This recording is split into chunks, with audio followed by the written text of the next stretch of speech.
అస్సలాము అలైకుం వరహమతుల్లాహి వబర్కాతు. ప్రియ సోదర సోదరీమణులారా, ప్రవక్త ప్రవచనం కార్యక్రమంలో భాగంగా ఈనాటి హదీస్.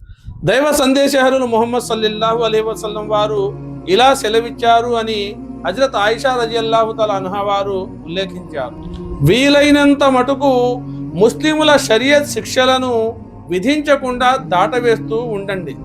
ఏమాత్రం వీలున్నా నిందితుని దారిని అడ్డుకోకండి.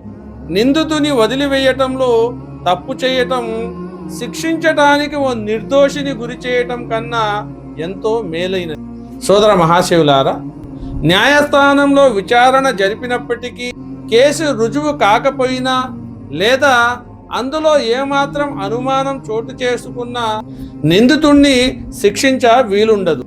ఇదే నేటి న్యాయ పరిభాషలో బెనిఫిట్ ఆఫ్ డౌట్ అని అంటారు.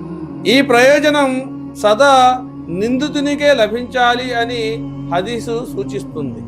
ఇంకా ఏ వ్యక్తిని ఎలాంటి ఆధారం లేకుండా కేసు నమోదు చేసి విచారణ జరపకుండా బందీగా నిర్బంధించటానికి లేదా ఆంక్షలు విధించటానికి ఎంత మాత్రం వీలు లేదని ఈ హదీసు ద్వారా తెలుస్తుంది.